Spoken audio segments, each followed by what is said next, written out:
And we are live. Welcome to the Stochastic / OddsShopper NBA trade deadline extravaganza. It's that time, breaking down everything that's happening in the NBA. It's going to be fun, folks. I'm happy to be here. Make that a little bit bigger for you guys when you need it. But for right now, just wanted to say hi. We're doing good. Made it through my dental experience scot-free, feeling good. Maybe I'll spit out some blood from time to time during the show. What are you gonna do? I've got my coffee, first one of the day for any of the process crew that's here. I haven't had coffee yet today, so I just got a sip of that, and that feels good. Took myself a little bit of a nap. Bobby B's, Cloud 9 is one way to put it. I'm feeling good. They gave me the good stuff. She wanted to go a little lighter on the goon juice, but I was like, look, I'm a pro.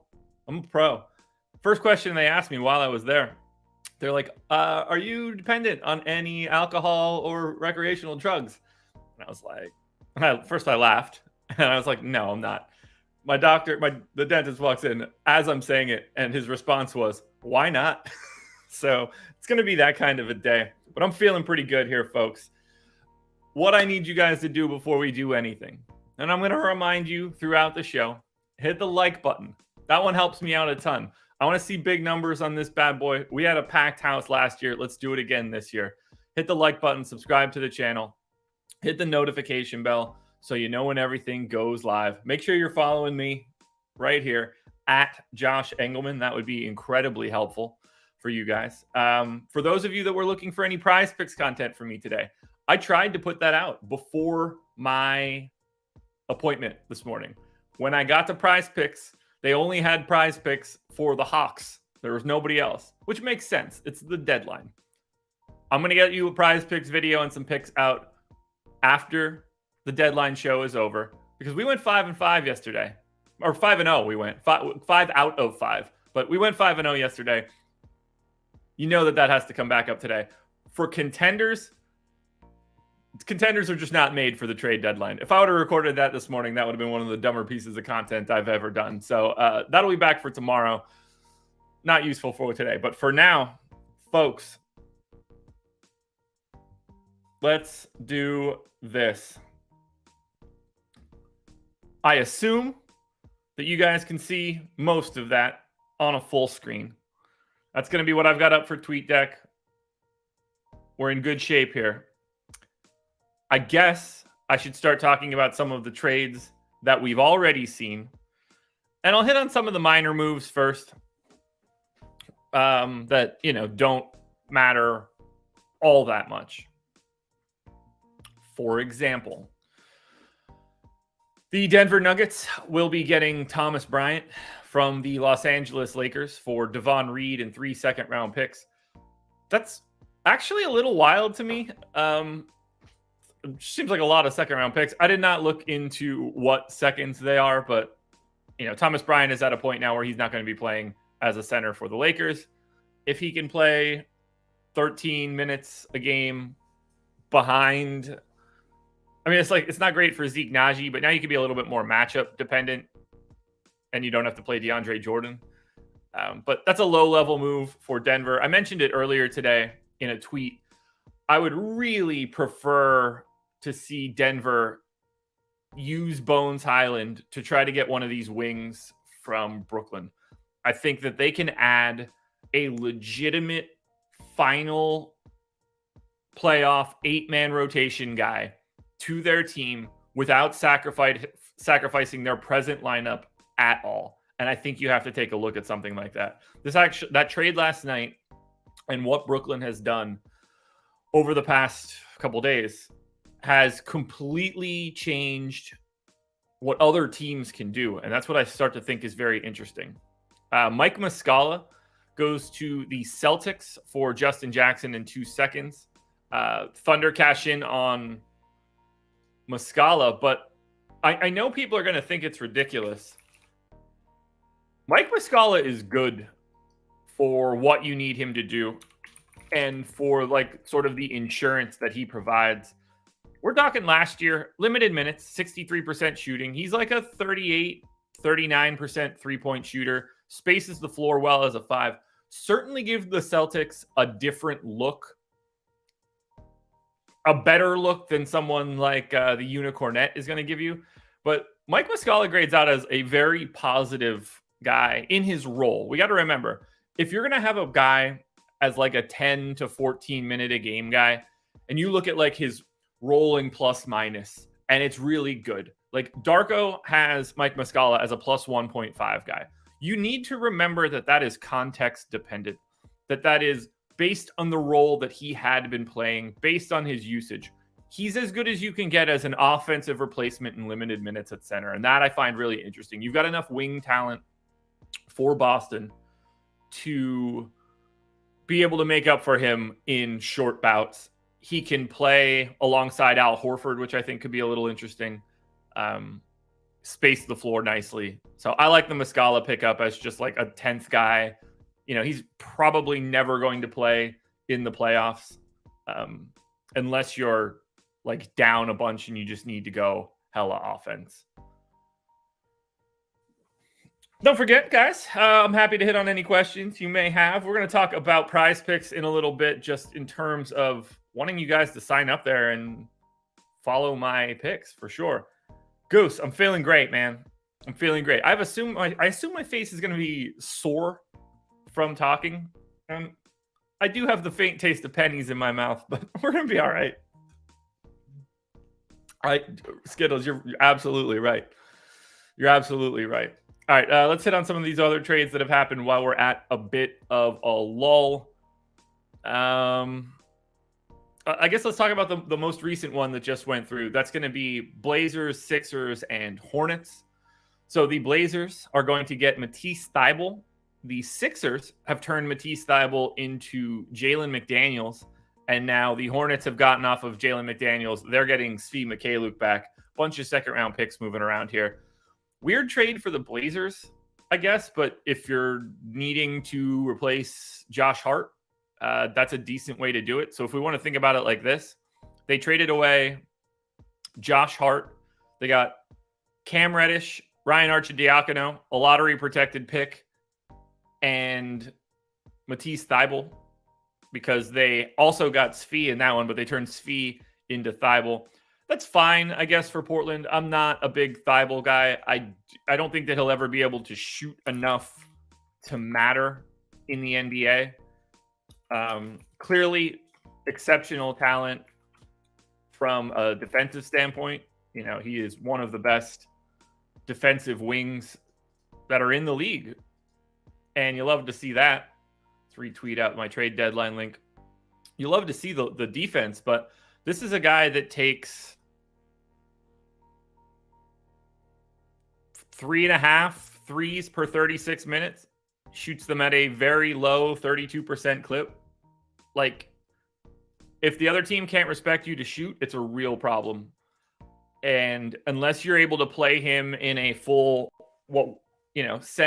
stretch center environment, he's just never going to be able to be out there for long enough, which is a real shame. If that shot comes around ever and teams have to start respecting it, you've got something with Thybulle. So I don't really love what Portland was able to do with Josh Hart. I'm more of a Josh Hart guy than most. On the Sixers side, though, they get Jalen McDaniels, and I guess it's interesting to me. He's not been the greatest option in the world. He's a little bit below average, but you change sort of the scope of the position. You know, McDaniels is 5 inches taller than Matisse Thybulle. You can deploy him a little bit differently. He's equally not as interesting offensively. He's clearly not as interesting defensively, but there is more offensive upside. But these guys shoot, like, per 36 minutes, you're getting, 4 attempts from McDaniels. He's shooting 37% from 3 this year, or last year, rather. I don't care, really. I guess it's an interesting way to like bring in somebody for a guy that you're not going to play. I think that's mostly just Philadelphia shuffling deck chairs. The Hornets being involved is totally irrelevant. So I think that trade is probably the most uninteresting trade of anything that we've seen so far. Like, I find the Muscala trade and Thomas Bryant's trades more interesting than Thibault and McDaniels. I just don't find either one of them to be all that interesting. I guess we're at a point now. We're in a lull. We've got about an hour and a half till the deadline. And we know at the buzzer, we're going to get a bunch of news. That is just how this works. And we're going to be here till 3:30. We need to bounce right before 3:30 hits because we do have a show coming up after this. Okay, so there's a big piece from Derek Bodner here. Because of that Thibault McDaniels swap, if nothing else changes for the Sixers, that will put them about $1 million or so underneath the luxury tax, which is every team's goal. So there's that. Spags, of course I would do this. Of course I would do this. All I had them have them do was put a bolt into my jaw, and then I was here. I remembered it being worse than this, but it's not. It was not. So please tell everyone how good the Nets are going to be if they keep their wings. I mean, we could have that discussion. We could lead with it, I guess. So the Nets have all of the wings at this point. I don't think that they should keep them all. Prince, no. McDaniels is not an upgrade over PJ Tucker. That is not why he's showing up here. So when it comes to the Nets, they're loaded. They're loaded at the wing. They have everything that every good team could possibly want. And they could really load up here. They could. Now, the one thing that I don't expect them to do, and surely I could be wrong. We could see this happen the moment it comes out of my mouth. I don't think that I don't think that they're going to try to move Ben Simmons unless it's going to basically cost them nothing. I just don't see a scenario where they would pay any sort of value to get off the Simmons contract at this point, because they've removed themselves. Now that they've officially removed themselves from NBA title contention, like that, you trade Kevin Durant, it's over there. There's no reason to not just eat the rest of the year of Simmons unless you think that you can get off of that contract for absolutely nothing. So as I look at Ben Simmons' contract, trying to get the spot track, I think a couple people are trying to look at contracts on Spot Track today because it's dying. We've got like Simmons. Look, Simmons' contract is straight booty. Mason Plumlee with the prayer hands. Might be seeing Mason Plumlee leaving Charlotte shortly. We'll see. 2 years left on Ben Simmons' deal. $38 million next year, 40 and change the year after that. If you're going to try to move him, it's not now. It's not worth paying to get off of him. So I just don't see it unless they can get out of it for a more interesting reason. So I do want to hit on one other question that I just saw from my boy Roboshua. Put it on the screen now. $5,000 drops into my hands today, and I have to bet one team to win the title. Who do I bet on now? What would the answer have been a week ago? So, one, I'd put it on the Philadelphia 76ers to have more wins than the Cleveland Cavaliers. That one would be good. My thought process now, if I had to place a bet, oh man, let me pull the odds up.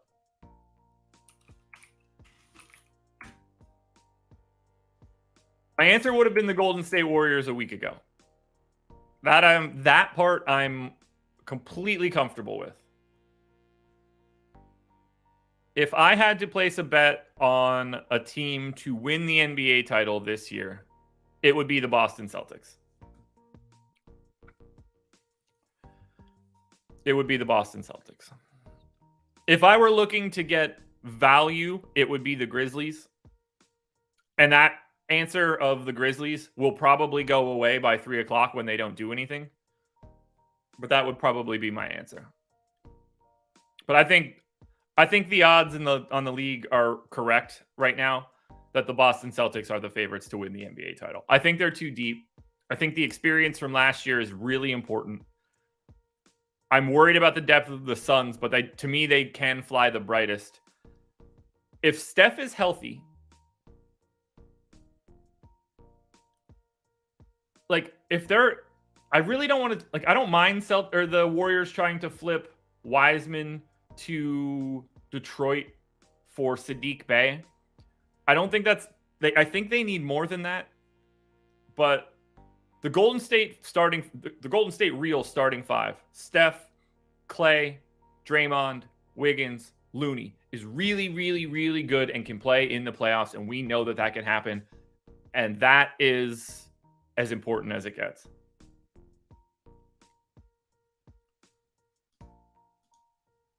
Alrighty. Chat's feisty. It's fun to see. I guess we'll talk about the big ones now. Let's talk about the real trades that have happened. We'll start with the Lakers deal from yesterday. Now, biscuits, I'm good. I got to remember to drink some of this coffee. I have not had anything today. Well, I had a gigantic bowl of Chick-fil-A mac and cheese in the car before I even got home. In the time it took my wife to go into Walgreens and get me my pain pills, I ate a large bowl of mac and cheese from Chick-fil-A. I don't even know why. I wasn't even that hungry, and all of a sudden it was just gone. I almost ate the second one too.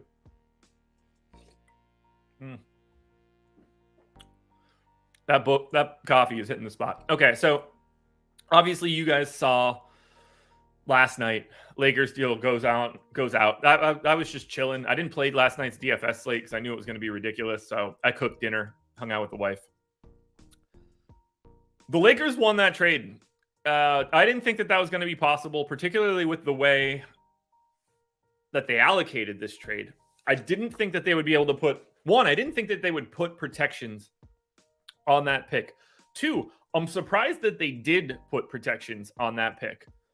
I don't hate them that bad because it's only with top 4 protection, no matter if you can guarantee that the Lakers are the worst team in the league in 2027, they have the worst record. It's still a 50-50 shot to convey.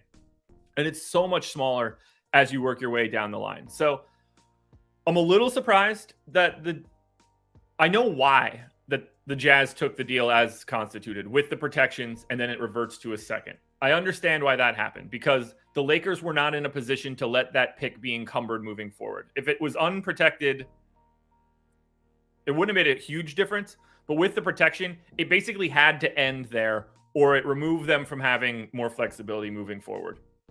So I think the Lakers aggressively won this deal. You turn Russell Westbrook, who is unequivocally awful. The fact that he is it still happening? Okay, good. He's down to plus 1,600 as 6th man of the year. If you bet that when he was the front runner, you should not be allowed to be on the planet any longer. Terrible.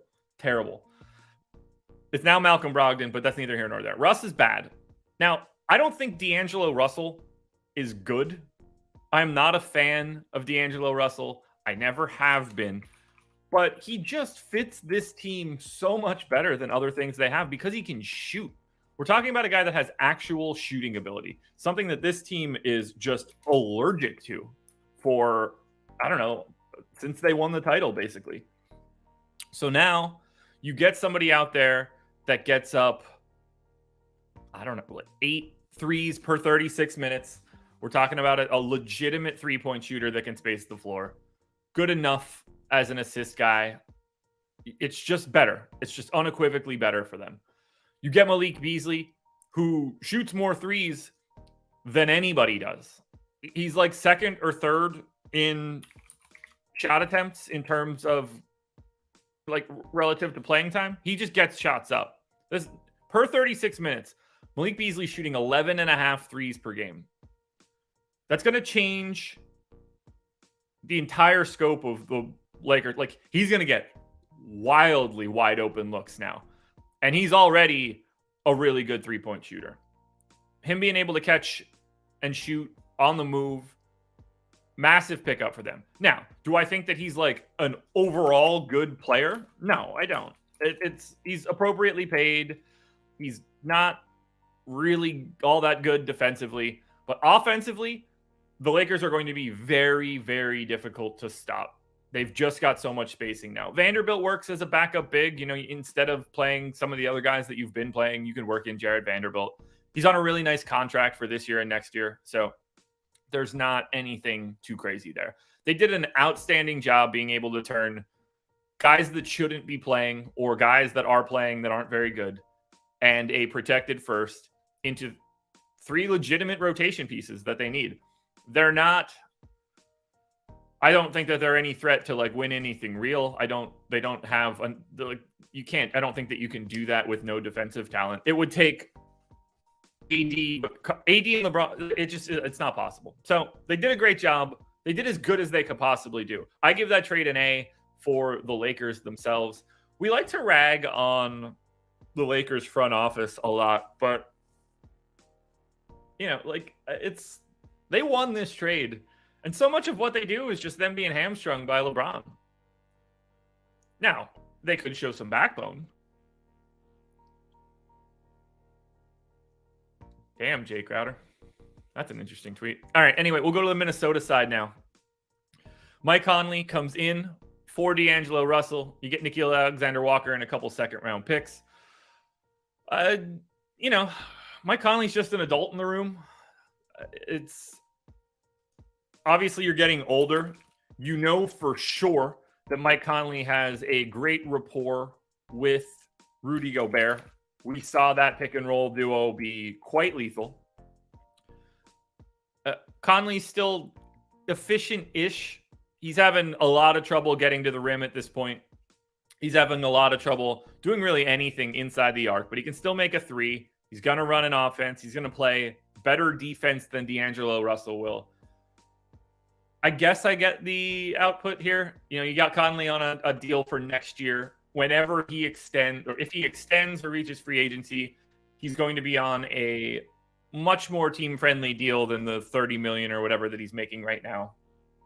So it's whatever for the Wolves. I don't really care too much. I don't think that the difference between Conley and Russell is all that big. I like it in terms of like unlocking a bit more of Gobert. In the grand scheme of things, I don't think that it ends up mattering at all for Minnesota. It's nice to get, like, I probably like the second round picks more than anything.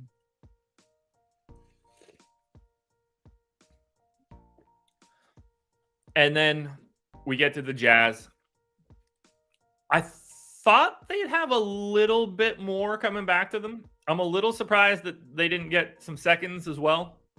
But, you know, you take on the end of the Russell Westbrook experience and you buy him out. So you get some savings there. You weren't able, it doesn't seem like they were going to be able to get a first for Beasley or for Vanderbilt. You consolidate the two of them together to get a 2027 Lakers pick that could be as good as the number 5 pick in the draft. Probably a lottery pick, if we're going to be honest, at that point in time.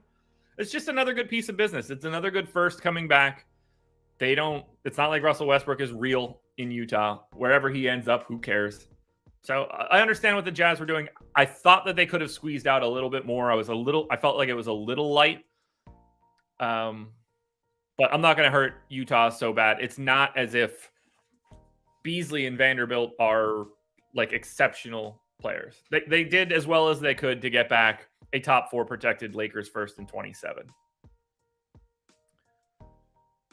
I guess we can talk about the Bucks deal that just went through.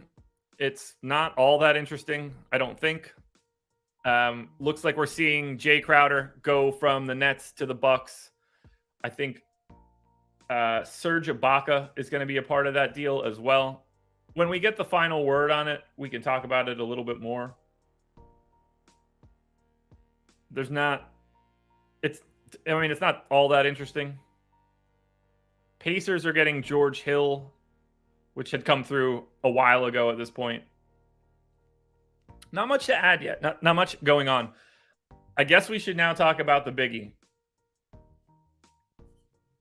So, Kevin Durant, I wake up to this, by the way. I go to sleep last night thinking it was just the Russ trade. And then I wake up this morning. It's 5 a.m. I walk downstairs. I know that I can't make coffee, so I'm grumpy. And I start listening to the Dunked On podcast about Russell Westbrook's trade. And then I listened to it for about 20 minutes. I come up to my desk and I look to my right, to this monitor here, to the exactly where you guys see the tweet deck on the screen. I look to the right and that's what I see. And when I see that, I immediately see the ridiculousness that Kevin Durant had been traded, and I had no idea. So at that point, I melt down trying to read this. So it's KD and TJ Warren for Mikal Bridges, Cam Johnson, Jay Crowder, 4 firsts, and a swap. I love the trade for Brooklyn. I think Brooklyn got as much as you can possibly get there for KD in terms of present day talent and future talent.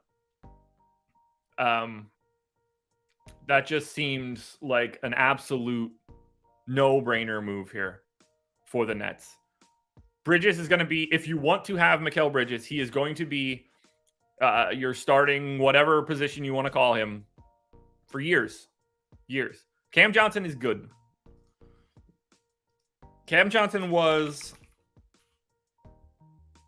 like a guy that was probably thought of as an overreached pick from the Suns, who's a legitimate 40% three-point shooter, getting up heavy volume, and has become a very functional defensive player in what was thought to be his biggest deficiency. I love for the Nets that they were able to get those two guys. To run out a core of Mikal Bridges, Cam Johnson, and Nick Claxton at the 3, 4, and 5. I really do wish that they would have been able to somehow, if this order of operations could have happened at a different time, them getting into the Donovan Mitchell sweepstakes could have been really interesting, in that now they're looking for a guard. I think what they're looking for now is one of the easier things to do.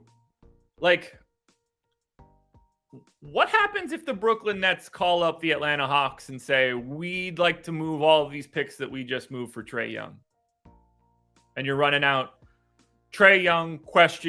Bridges, Johnson, and Nick Claxton.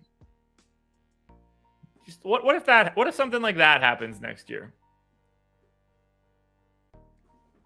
You get this matching salary of Ben Simmons, perhaps. We could look at it like that. Obviously, Dinwiddie is going to be a totally perfect stopgap. The Nets are going to be so much better than I think people realize moving forward. They're not in any way like a contender. That's a real basketball team with very, very legitimate depth. They basically have to make trades because they're too deep.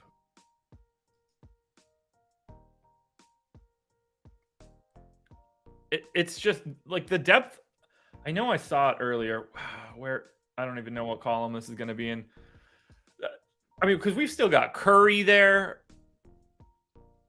They have so many moves to make. Dinwiddie's going to be totally fine. I'm very interested in what the Nuggets are trading Bones Highland to the Clippers. That is not where I expected Bones Highland to get traded. That also probably shuts the door on Russell Westbrook, which you should slam the door in his face. Bones Highland to the... That is one of... I don't like it. All right. The Oklahoma City Thunder are trading Dario Saric. Sorry. Darius Baisley to the Suns for Dario Saric. Okay, that's a trade. Both of these suck. Both of these suck. I really think, look, it's going to be very important what's coming back from the Clippers, because they have bodies that can be playoff bodies for Denver. I'm very interested in this one. That's got to be what, Robert Covington? You got to assume Covington is going to Denver. I think. But the weird part here is that Bones makes nothing. Clippers will send 2024 and 2025 second round picks. There's got to be a human being going back. There's no way they're trading Bones for 2 seconds. Let's try to get this pulled up in the trade machine quickly. Denver and the Clippers. Because Bones doesn't make any money. That's the problem. He's on $2.2 million. The problem for the Nuggets is that they don't have good matching salary. I don't think this is going to be... I think it's just seconds.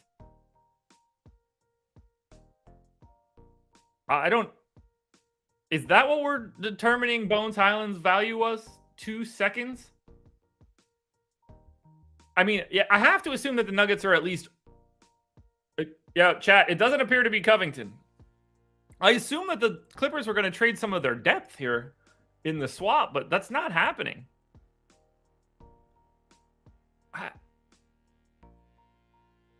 I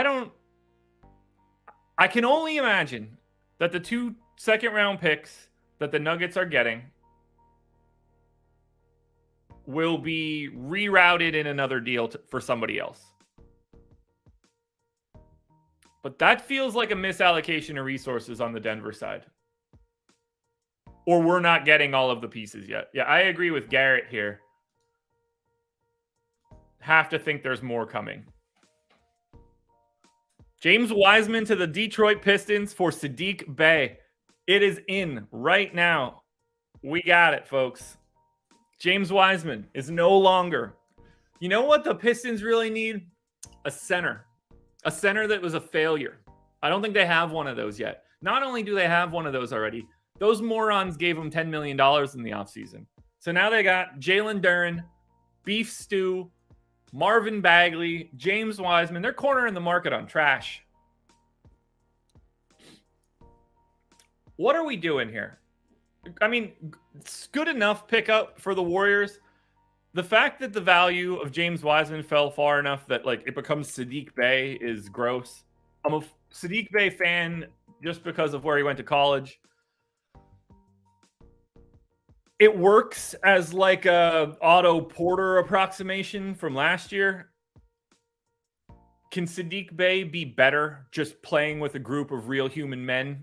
Probably. I think Saddiq Bey ends up looking better for the Warriors than he ever looked for the Pistons. This is another guy that has no problem getting threes up. He's probably like a 37% three-point shooter. Ooh. What the fuck? Saddiq Bey is on his way to Atlanta, so never mind. Never mind.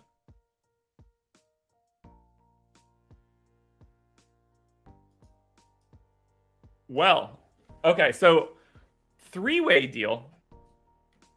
It's even weirder that the Pistons are going to take James Wiseman in this 3-team deal. At least in the 2-team deal, you're like, okay, sure. Now they're taking on Wiseman, and he's not even the one that's getting kicked to the curb. It seems like everybody talking about the... Oh, is this going to be John Collins? No, can't be, right?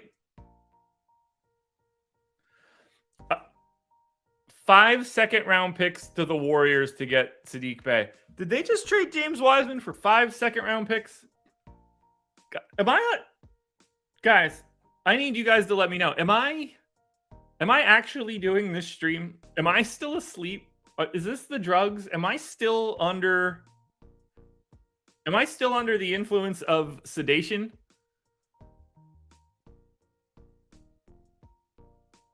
Okay, so the Clippers had the $10.9 million trade exception.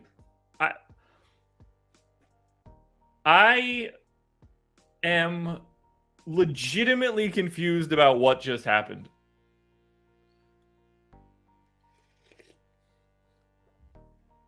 By the way, we're not going to need to talk about this one too much.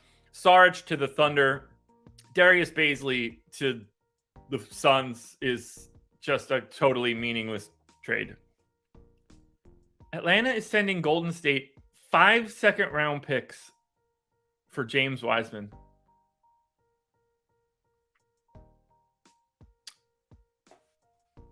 I got to respond to a tweet here.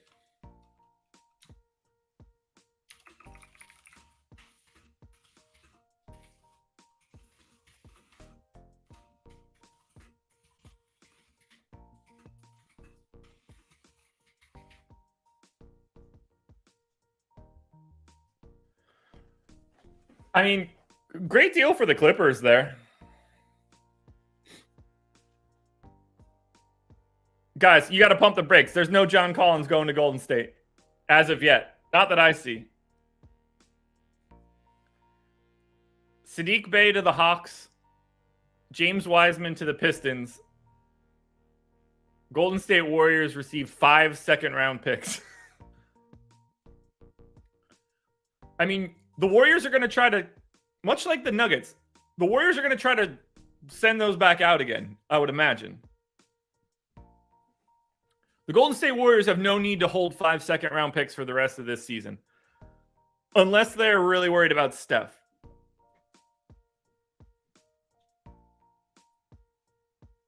Yeah, Rinpack's nailing it there. The savings of getting off of Wiseman for nothing is the value here. The amount of luxury tax money that they're going to save by not having James Wiseman on the court and unloading him is just bonkers. And apparently, lots of savings for the Suns by swapping Sarge for Baisley.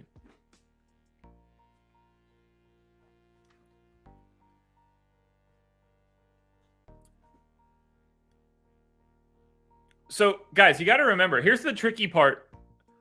We might not see that one get announced immediately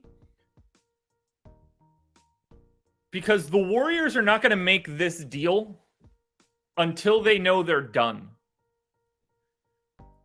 Because James Wiseman's salary is basically the only thing they have.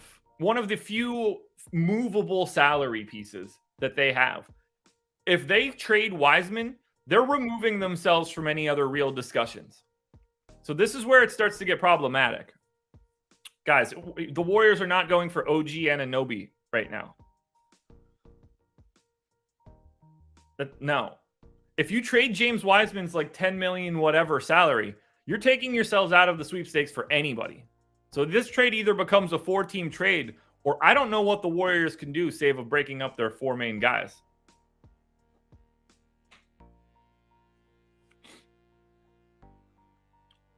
That is a wild deal.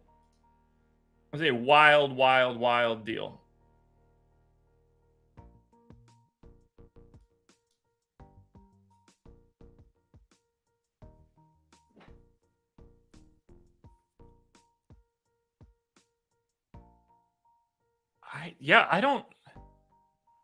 This is just going to be ammunition for the Warriors, is my guess. They just don't have a mechanism to add people any longer. The fact that it's just too... Yeah, there you go. Mark Deeks. Think of it this way. The Warriors just traded James Wiseman for $100 million.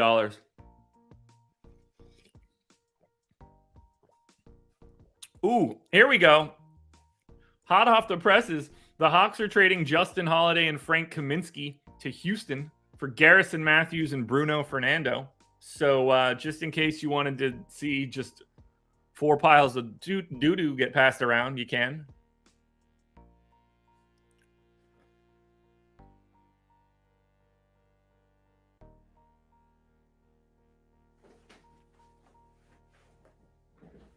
Sam Van Dam, how many concurrent viewers do we need to keep me on till 3:30? I mean, I want more, but I'm here till 3:30 no matter what. The Bones trade is the one that surprises me. I thought I was alone on I think Bones sucks island, but turns out everybody else is on that island with me.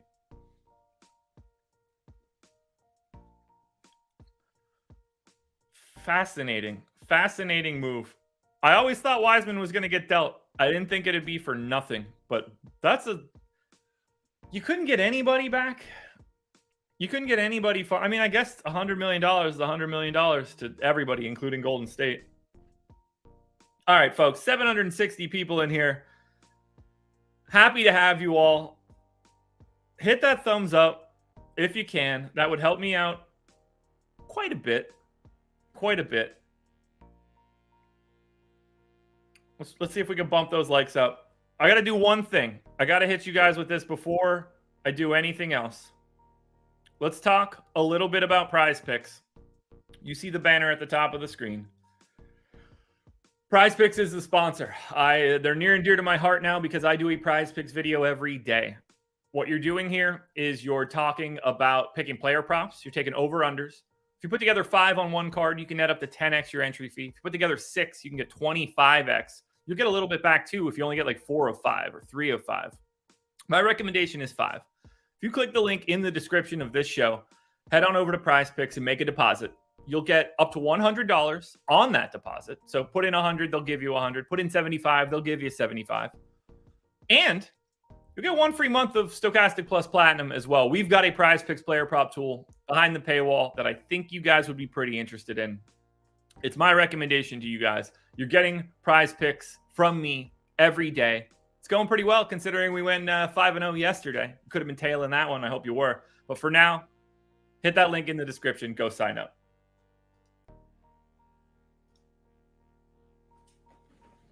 Damn right, Stephen Leibowitz. Courtney, I feel a lot better than I was expecting, too. Sadiq Bey to Atlanta. Wild stuff. Wild stuff. Did we miss anything else that came in during that ridiculous amount of time?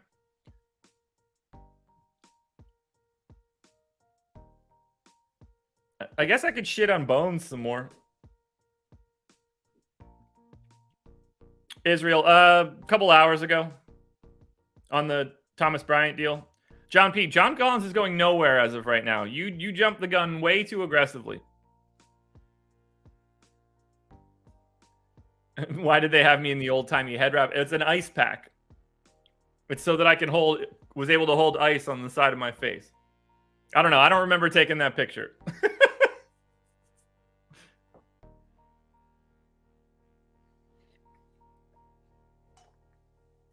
I legitimately don't remember taking that picture or posting it. So there's that. All right, per Hollinger, it's $131 million saved. Woo, boy. 2 second-round picks in that deal with Bruno, Fernando, and Garris. It doesn't matter. Nobody cares about that deal. It's my profile pic on Twitter? That can't be right. Did I accidentally set it as a profile picture, too? No, I didn't.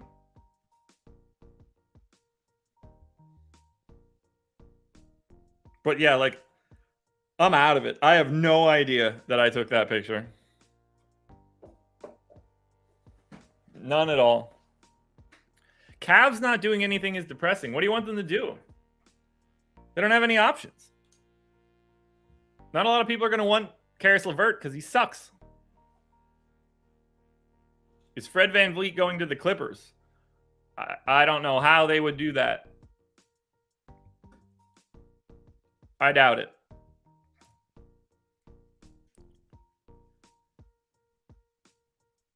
Yeah, I mean, I'm sure they would like to get a shooter. You got to have something that you could trade to get people.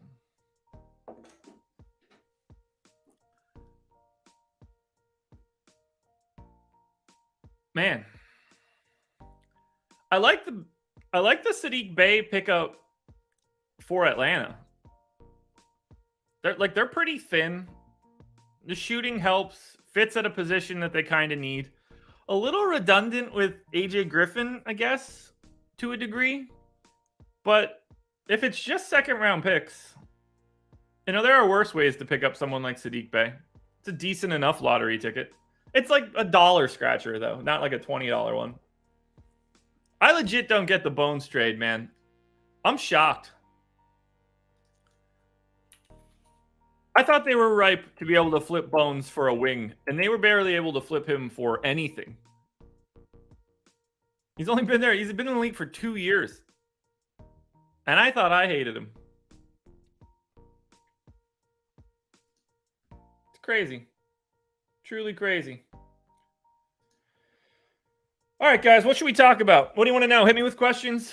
We're hitting a bit of a lull. We got 51 minutes to go until the deadline. Do I think the Lakers will make another move? No, I don't. They don't really have anything left in the coffers. If they do, it's just shuffling deck chairs. Why won't they move John Collins? Somebody's got to want him. And John Collins makes too much money.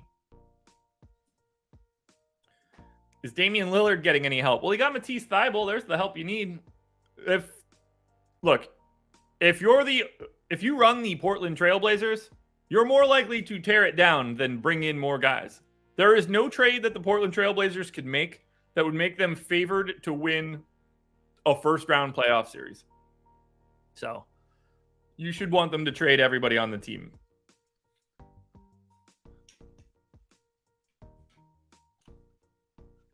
Prize Picks content. Haywood, yeah, I'm going to try to record something after the deadline. There weren't any picks up this morning, so there's really nothing I could do.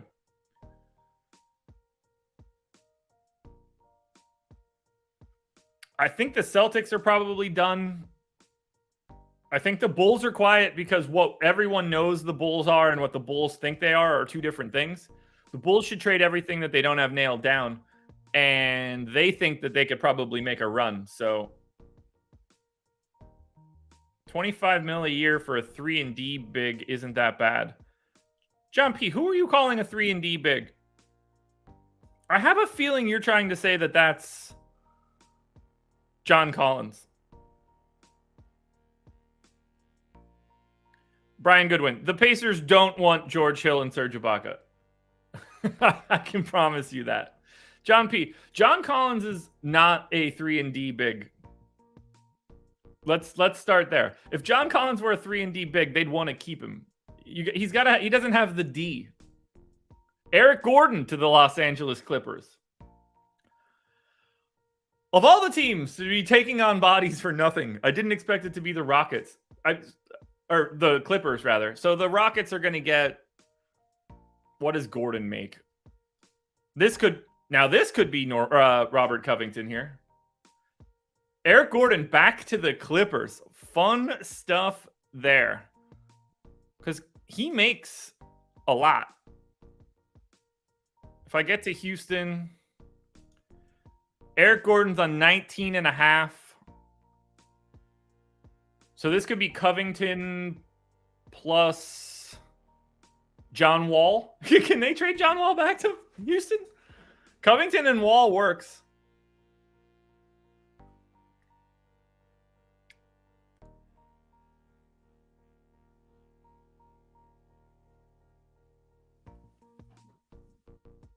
I'm really excited to see who's going back to Houston here. I would be very, very surprised if John Wall isn't one of the names we end up seeing. But at the same time, it might not be possible for John Wall to... Now, I think he signed there. Interesting. How does this affect KJ Martin? He probably starts now.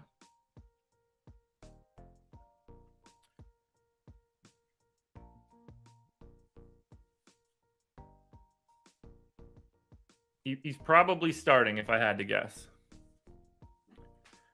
AOD, why did my Pistons want another big?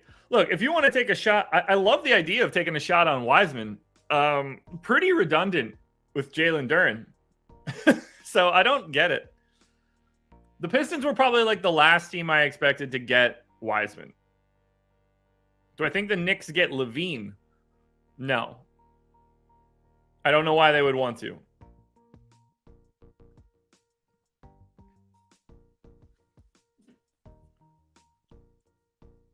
The Pistons so far have been like the most confusing thing that I've seen happen.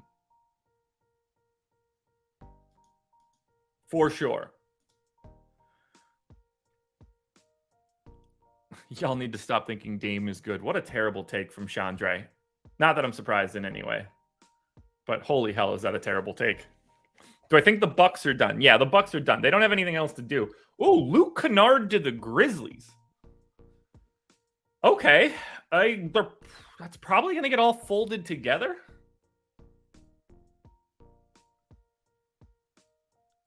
I'm guessing. Just based on the way that this looks. So we got Luke Kennard, John Wall to the Rockets. So it nailed that one.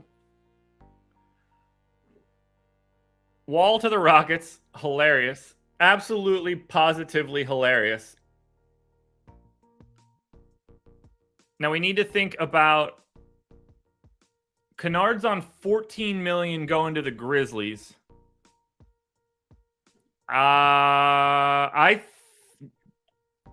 We're about to see Dylan Brooks or Danny Green going somewhere for Memphis, I believe. I think.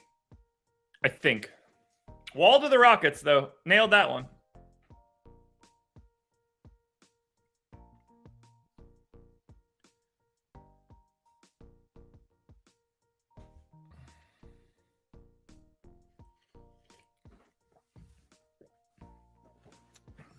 Wall to the Rockets is fine. Look, they just needed to move that salary. But Eric Gordon's at 19.5. Luke Kennard's at 14.4. Wall was at 6. So we're getting to around that 20 million. Now, I really, really don't know. Look, so Luke Kennard makes 14 million here. I don't think that they're going to aggregate a bunch of salaries to Memphis. Do they have any? Memphis doesn't have any trade exceptions either. So this has to be Danny Green plus somebody or Dylan Brooks plus something. Those are really the only ways that these trades work to get Luke Kennard to Memphis. Danny Green is going to Houston from Memphis. There you go. Nailed it. So Danny Green's going to Houston. Eric Gordon is going to the Clippers. John Wall is going to the Rockets. Luke Kennard is going to the Grizzlies. I think that trade works as constituted. Yeah, okay, so that works. That's going to be a three-way deal. And we got the pieces. Kennard to the Grizzlies, Gordon to the Clippers, Wall and Danny Green to the Rockets. Works financially. Rockets get a pick swap, I guess. So, I think we hit that one pretty good, right? Every piece came in, broke that down quickly, figured out the contracts, nailed it. That's what we got going on.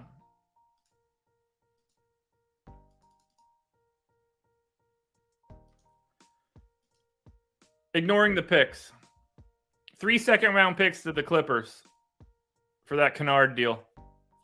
That's an interesting deal for the Grizzlies. I like it. I mean, I'm pro Kennard, I guess.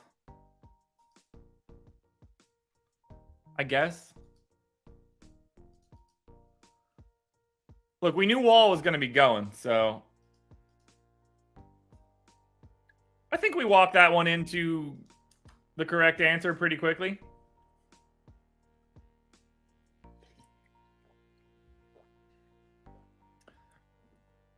I mean, look, if I'm Memphis, I'd rather have Luke Kennard than Danny Green because it's Danny Green at this point. I just don't know how much. They know his health better than any other anybody else. They know what they saw with him working through his knee injury. You want to turn that into Luke Kennard? I think that's totally reasonable. He's like a completely average NBA player. It's better than giving minutes to, he's like another John Conchar to a degree, just a different version.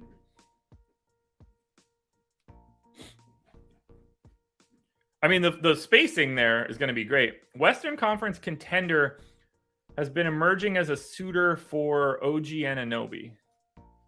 What's Sham saying?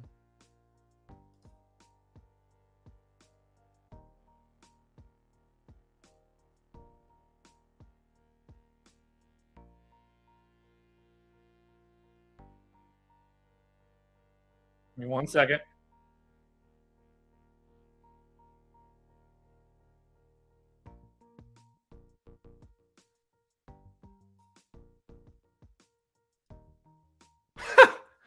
So that the word that Shams is saying in that video is that the Warriors are looking at OG Anunoby.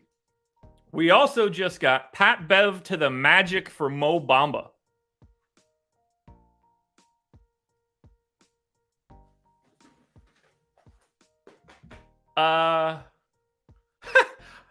Can we talk just for a brief second how hilarious it is that Russell Westbrook and Pat Bev had to play together in LA and they put their bullshit aside and now neither one of them play for the Lakers. I'm not entirely sure I understand that move. Like, I get it, the backcourt's crowded now, but I get that the backcourt's crowded. Why in the world why would the Lakers want Mo Bamba?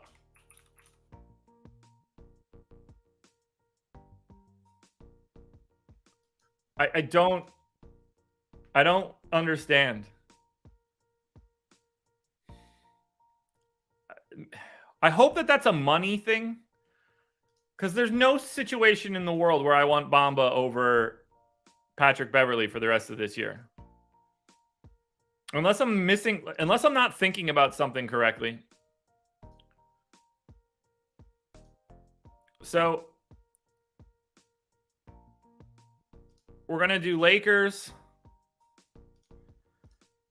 and Orlando. We've got Bev making 13. We've got Mo Bamba making 10. Does it work straight away? Works straight away. I don't get it. I'd rather have Patrick Beverley. I mean, Beverley's been bad this year, if I'm remembering correctly.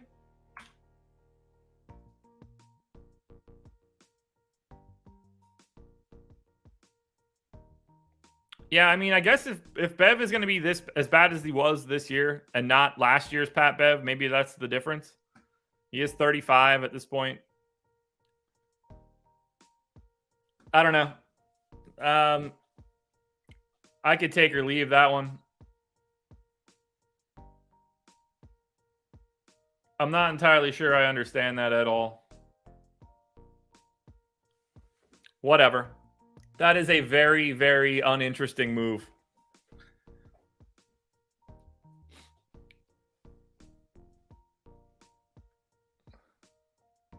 Huh. I just can't imagine ever thinking like, all right, now I got Mo Bamba.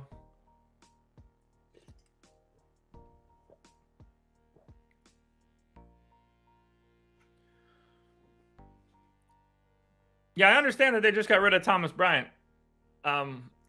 Look, this is all much ado about nothing. Mo Bamba's barely going to play. Or at least he should barely play. They've got enough guys that can play center at this point. It's not as if, look, if Anthony Davis is healthy, it's the only path for the Lakers to be any good. He's going to play 36 minutes a game, and he basically has to play them all at center. I guess you could play them alongside each other. You're probably better off doing that with Rui. It's just... I think you get there the same way. Guys, For everybody that just keeps being like, well, they just traded Thomas Bryant. Yeah, and they also just traded for Jared Vanderbilt.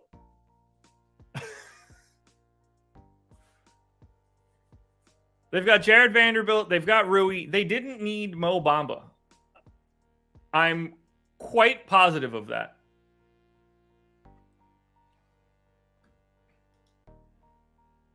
Quite positive of that. We're up to 890 people. I don't know how many likes we have, but now I want to know. 261. To the 800 of you that are in the main channel, hit that thumbs up. This bad boy's having fun. This is a good one. I could go all day. Mouth doesn't hurt at all. I got painkillers to take later tonight to make it feel even better. It's going to be a good one.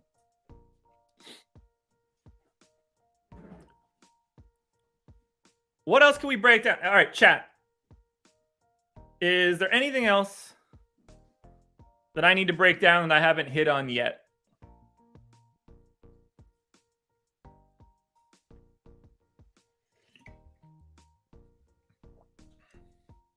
Yeah, Bamba for Bev and a second-round pick. Crazy.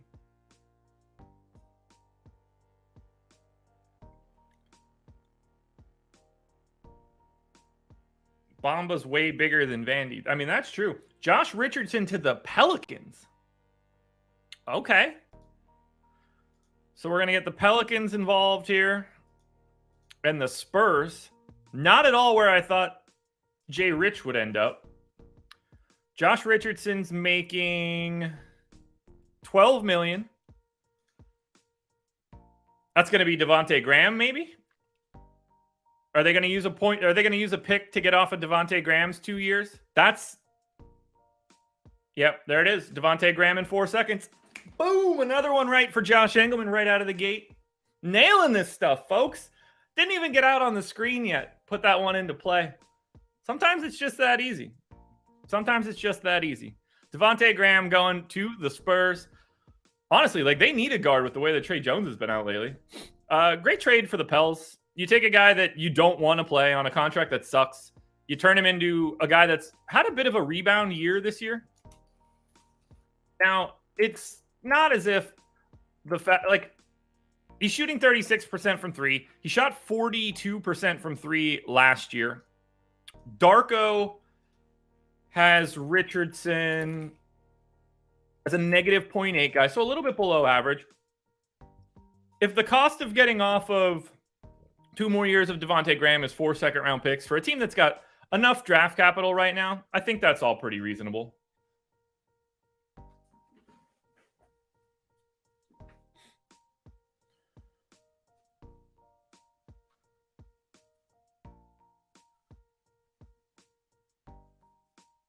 Yeah, that's good. I mean, John Wall expected to be waived by the Rockets. Who could have seen that coming? Is there a team that would actually give a shit about picking up Wall?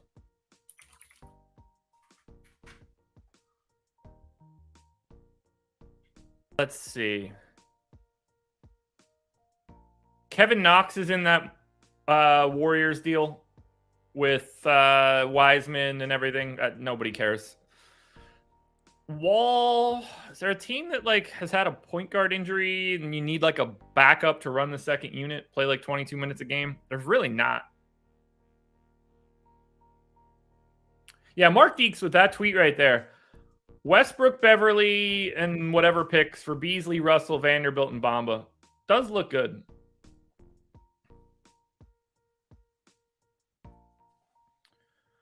Yeah, I don't really see a spot where Wall... Michael Roundtree, Toronto. You know what?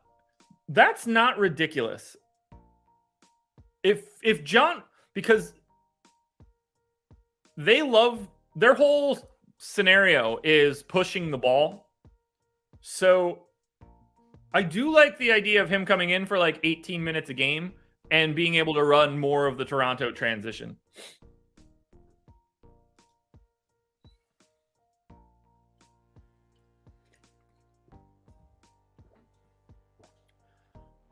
This is fun. This is fun. Wall back to DC. I think they're good on that one, probably. If I had to guess.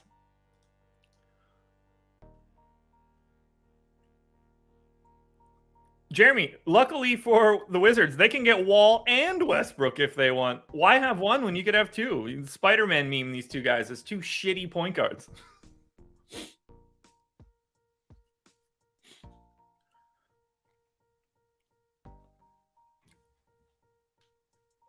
Do I think it becomes a timeshare between Collins and Birch?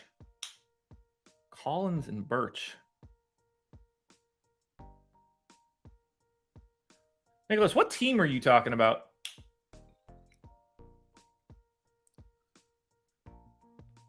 Best values on tonight's slate are too early. Our gravy. Way too early. Way too early. I don't have a damn clue. I barely remember what's on this slate. You got to remember, man. Well, maybe you don't know. I did a process show this morning and then was sedated for a surgical procedure. I don't even remember doing that damn show. I don't remember who plays today. Oh, Zach Collins and Kem Burge. Okay. Oh yeah, shit. My mind is only stuck on everything from today. I totally forgot about the Jake Puddle trade. Yeah, that's Zach Collins isn't going to go in there and play like 30 minutes. They're going to split that time. I mean, like, that's a great. Let's just talk about it like this. If you're the San Antonio Spurs, why aren't you taking that shot on James Wiseman? If the price is essentially nothing, you are $20 million below the salary floor. Why would the Spurs not be like, they could have just absorbed James Wiseman the same way that it's happening in this trade. If you're the Spurs, why don't you roll those dice? If the cost for James Wiseman is just multiple second-round picks, why are you not taking that shot?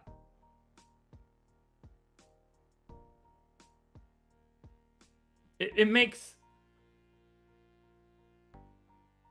no sense. Ooh.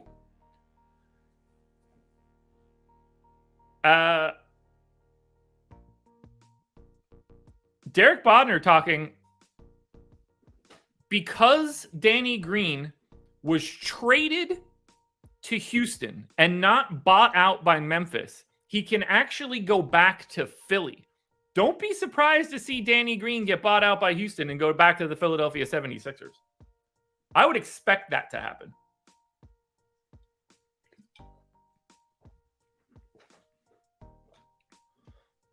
That's fun. That's fun.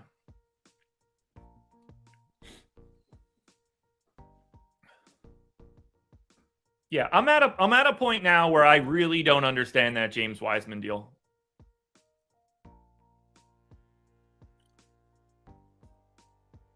Do I think that the Sixers should move Maxey for defensive help in the playoffs? So I will say, the Spurs have more cap space now. They have $25.5 million of cap space. Why would you not just soak up that James Wiseman deal? Oh. Mouth hurts. Yeah.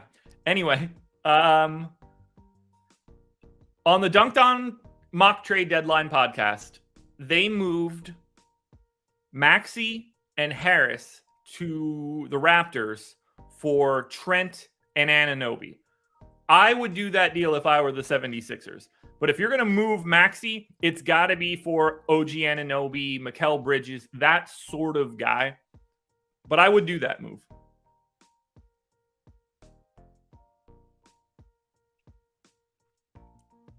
If they could reappropriate Maxey for a guy that fits a little bit better, I would do that. I would trade Tyrese Maxey for OG Anunoby.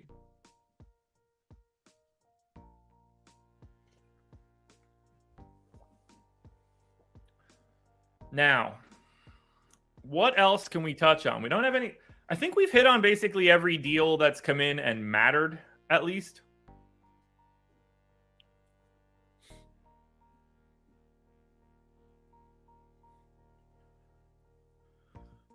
Yeah, like I'm not digging into Garrison Matthews, Bruno Fernando, Justin Holiday, Frank Kaminsky. That's one of the dumber things I've ever seen. I got nothing left to say on the Bones Highland deal. Pacers are waiving Terry Taylor. George Hill, Ibaka, Jordan Nwora is the Jay Crowder deal. I don't have much to say there. I mean, Crowder helps them do the Giannis at the 5 lineup better. You know, you do the Drew, Chris, Crowder, Giannis, insert shooter here. I don't love it. Where does Kevin Lee fit into all this? I assume you mean Kevin Love. Thoughts on the Durant deal? I hit on that a little bit earlier. I guess I didn't hit on it from the Phoenix side. Look, you make your ceiling the NBA championship. I think it's a bit too risky. I don't think that they should have had to give up as much draft capital by including Bridges and Cam Johnson. To me, it's too much draft capital, which I get, but I think they gave up a bit too much. If they had any way to have also gotten off of Chris Paul's deal there, I'd be interested.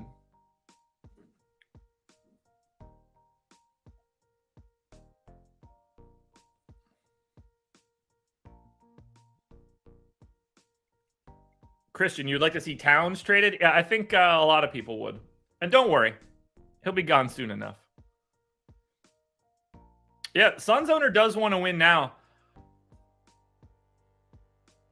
I think he paid a little bit too much. But look, it's Kevin Durant.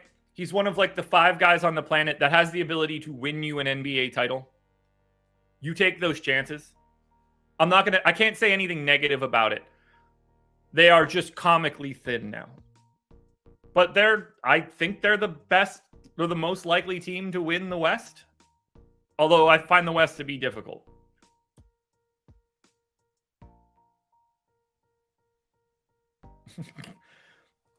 I mean, look, the Grizzlies are in the midst of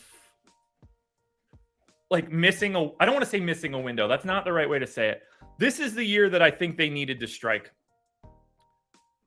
I think that this is the year that you cash in your chips for something young.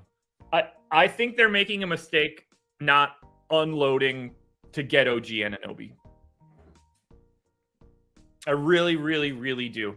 I think you can make that deal without trading Bane. You have all of the picks that you could possibly want to trade. I think you can get there. And I think that's the type of risk you could take.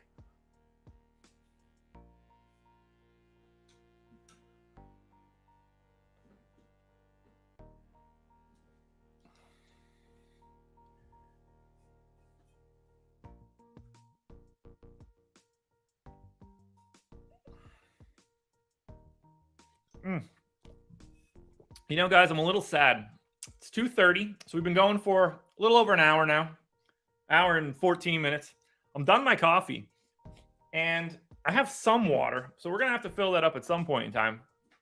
But I'm feeling good. I'm feeling good. Raptors trades getting held up in customs. We have Jared Cowley. We have been at a lull for a little bit. 25 minutes to go before we hit it. We're probably actually not going to have to stick around until 3:30. This doesn't strike me as the deadline where we're going to get a slow trickle afterwards. So we shall see.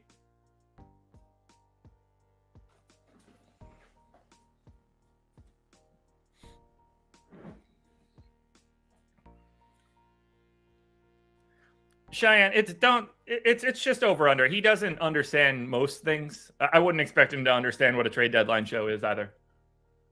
It happens. Not everybody's as bright as us, Cheyenne. Not everybody.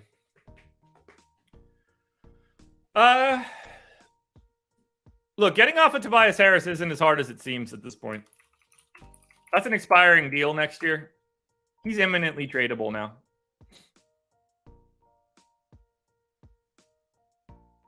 $39 million next year. If you're taking back a pretty close salary contract, like he's overpaid, but he's not got to be a first round pick overpaid any longer. It's not good, but it's not as bad as it looked before this year.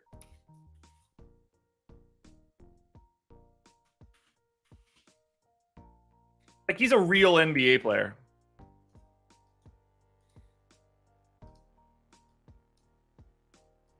Tobias Harris is in the same sort of mold at this point that Andrew Wiggins was in before he came to Golden State. Now, he doesn't have the same skill set because he's never going to be there defensively. But Tobias Harris is a 60% true shooting guy this season. He's shooting 37% from three. He's never shot lower than 37% from three since 2017. This is an above average efficiency guy.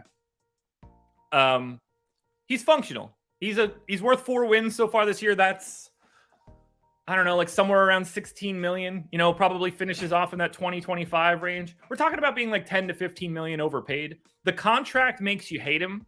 And it's the same thing. People hated Wiggins because he was overpaid, but he was still good.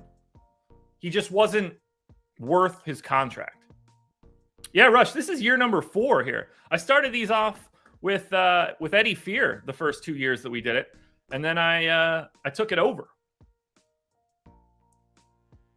Paul, I would be shocked if Christian Wood's going anywhere before the deadline, at least. They should, but I don't know.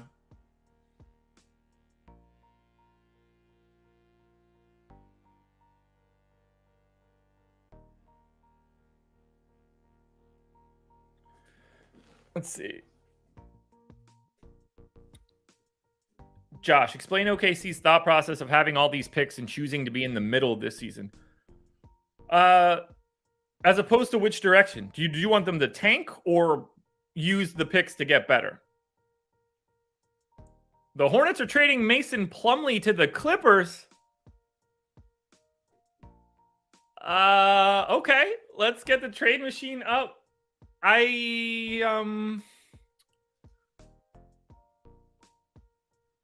Are we going to be able to not recommend Zubats every night? I don't understand. That is not the team that I would have thought would be making this deal. Clippers in, Hornets in, Plumlee making 9.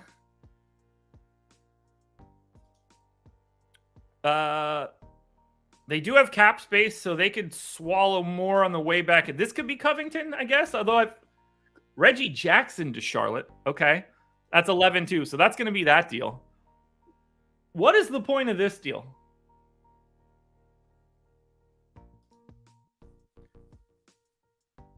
In what world are the Hornets about to move something bigger than Mason Plumlee?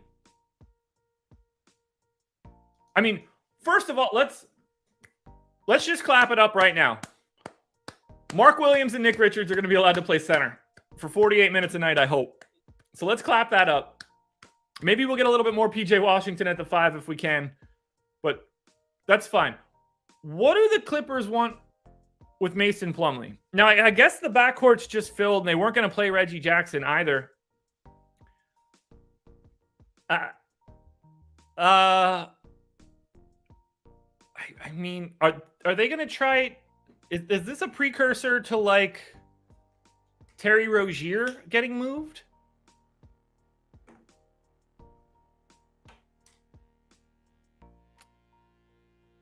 Yeah, that's a weird one to me. You know what? Here's why it's less weird. Mason Plumlee makes $2.1 million less than Reggie Jackson, which saves the Clippers like probably $30 million just off the top of my head, just thinking about what their tax bill is. Speaking of tax bills, I'm stupid, and I haven't had this damn link up the whole damn day. I am a simple boy. The one thing that I knew that I wanted to have up today, and I forgot about it. Yeah, the Clippers have been in like a lot of these deals right now. Yeah, that move is being made because the Clippers are going to save an absolute shit ton of salary or a shit ton of luxury tax payments. That is what's happening there. 2.1 million is a pretty staggeringly massive number. So as we look at the Clippers salary sheet here,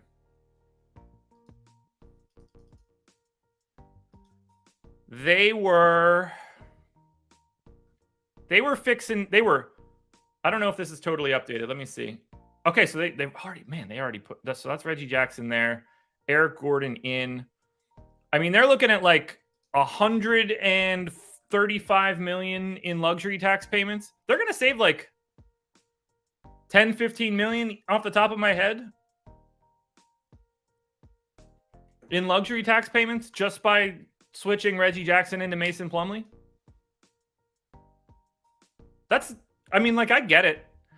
If you're going to take somebody that's not going to play and get another person that's probably not going to play all that much, you might as well save like a chunk of change if you can. That's my expectation. Like, we're not going to see much. I would imagine we're not going to see much of Mason Plumlee. So you just save. You save a pretty sizable chunk of change.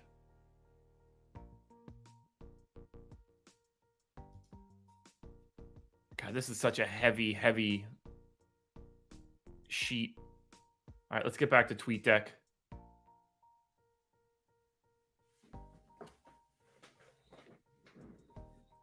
Yeah, the Clippers have a lot of players. A lot of players. And it's not like they were very easy to break down earlier.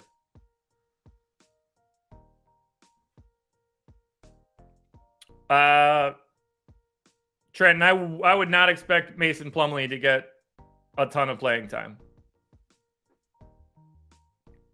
I'll say this much. I'll guarantee that he doesn't play more than 24 minutes a night. Mason Plumlee is in that deal to save them luxury tax money. Because you need to be within 125%, I think it's 125% of salary in the trade. So there's only so many guys that you could trade Reggie Jackson for to make that savings. And that's what we're having here. Oh, man, I wish I had another coffee. Oh, he's not going to play 24. But that's like the max that's going to happen.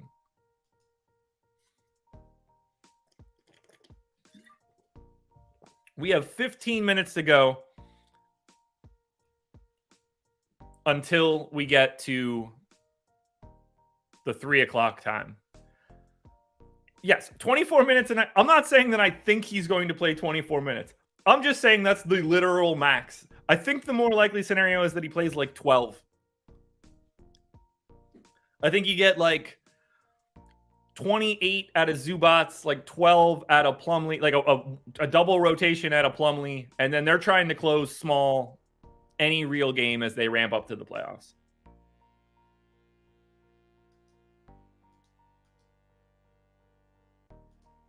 Man, why don't I have that tab management thing anymore? Huh. Well, that's tab management. Chrome extension. I think we're hitting a lull. I'm going to say this now so that I can be wrong. I think that we're not going to see anything else. That's my expectation. I don't think we're going to see anything else right now. John Collins planned to be kept by the Atlanta Hawks past today's trade deadline. No deal for John Collins per Jake Fisher. Opposite Texo. Unequivocally Mark Williams. Gun to my head, name the Clippers' entire roster right now. I could get pretty far, but I would miss one or two of the guys that came up today.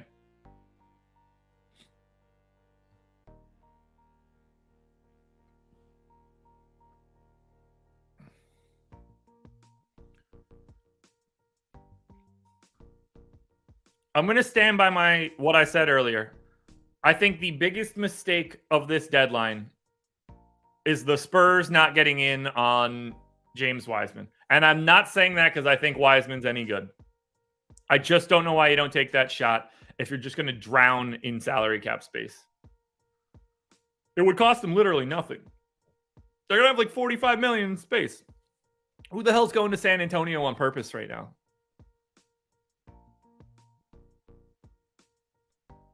Makes no sense. The Nets roster, I don't think that I could do.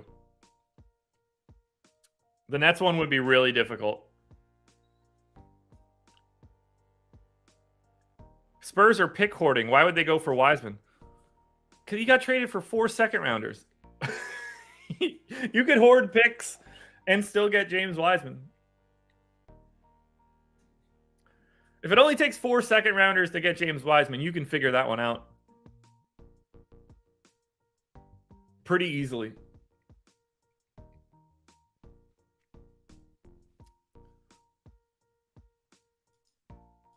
Per Bobby Marks, the Golden State Warriors save $74.3 million on the James Wiseman trade. Wow.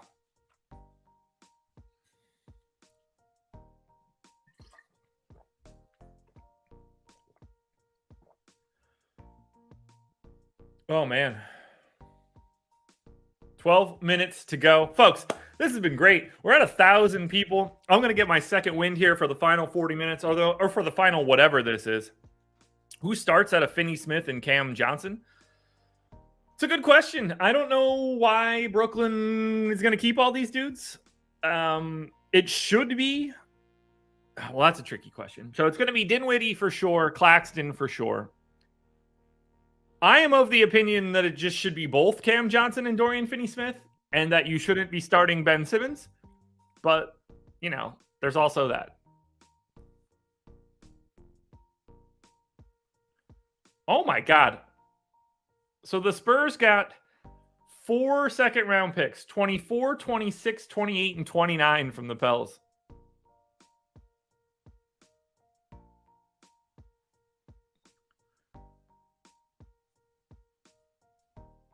Watch is telling me to stand. That shit ain't happening.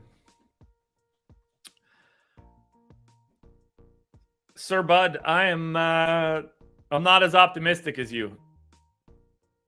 The Grizzlies' odds to win the NBA title are getting worse every single second that goes by, not better.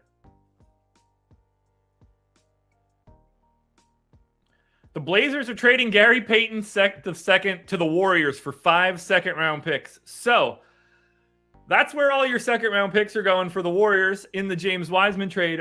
Right back out the door so they can bring back the one guy that they let go last year.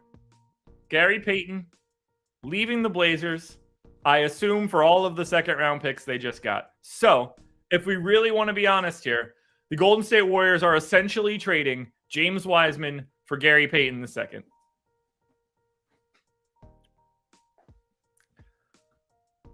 In lieu of bringing him back, or did they didn't have bird rights, so they had to give him like a shittier deal. Okay.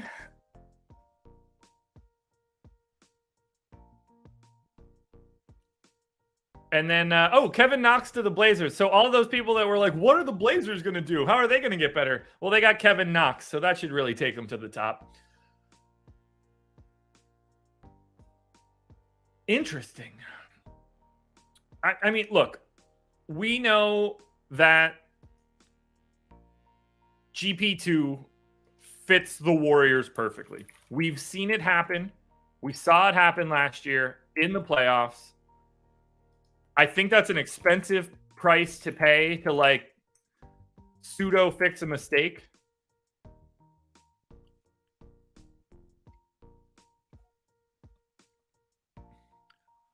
So this is another one though. Like, it's wild to me that the Blazers wouldn't want James Wiseman over 5 second-round picks. Like, we are very quickly seeing the entire league say James Wiseman sucks.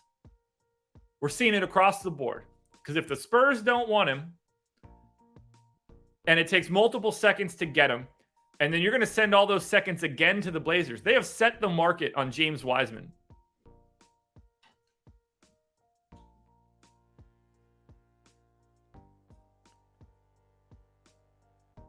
Interesting. Interesting. How much did he play in the playoffs last year?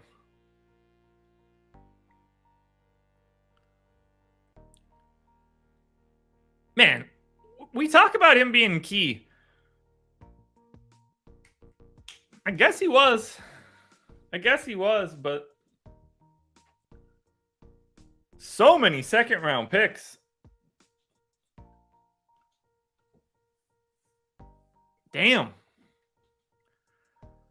James Wiseman for Gary Payton. That is a trade that happened, sort of.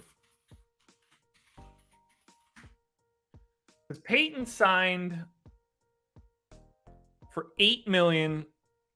Yeah, what was the deal that he was on last year? So he's on 1.9, but they didn't have, I don't believe that they had bird rights, which is the reason that they couldn't re-sign him the way that they wanted to.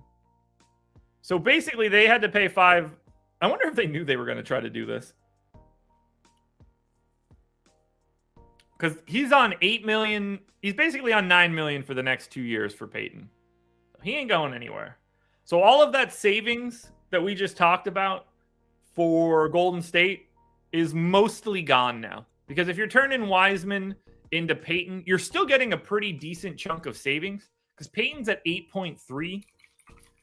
James Wiseman is at 9.6. So, I mean, they're still going to save like $10 million on that deal. Can the Nets make the playoffs with Dinwiddie, Bridges, Tom? Yeah, I mean, the Nets are still really good. Let's put that out there. And they're 32-22. If they don't make the playoffs, they did something so wrong.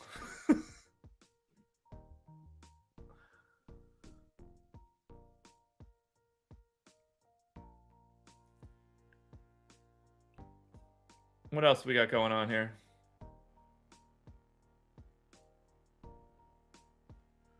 No other news. Got 5 minutes to go until the deadline.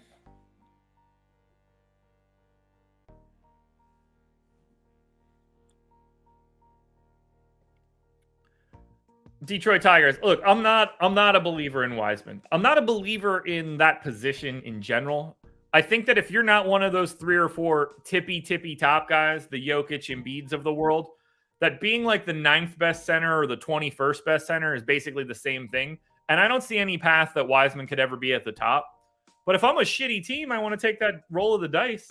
I just wouldn't want to do that if I'm the Pistons because I've already done that through the draft.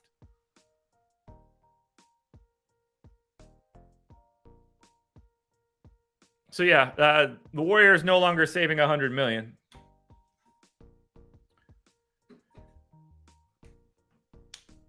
All right, what else we got coming in from you crazy kids in chat?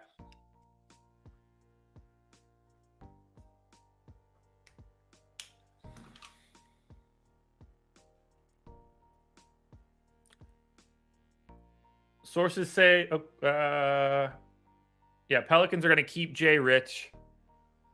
I mean, just looking at this from a playoff perspective,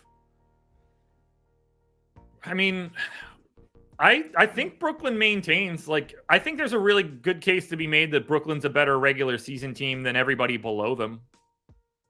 Miami, New York, Atlanta, Chicago. Yeah, like, I think Brooklyn stays above the play-in.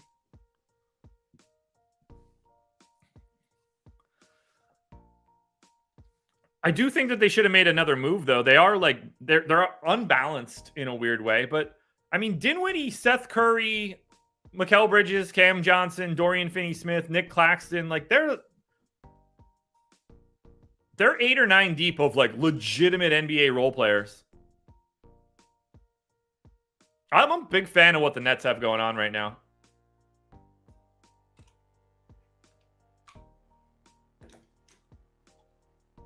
I'm a big fan of what they have going on right now. They're like a 500 team. Yeah, Miami hasn't done anything.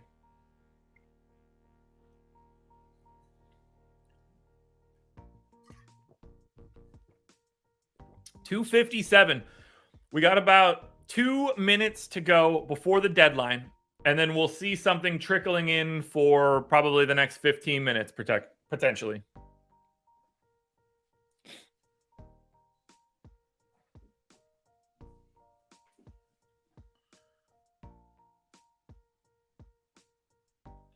What do we got coming in here? Christian Wood is staying in Dallas, per Mark Stein.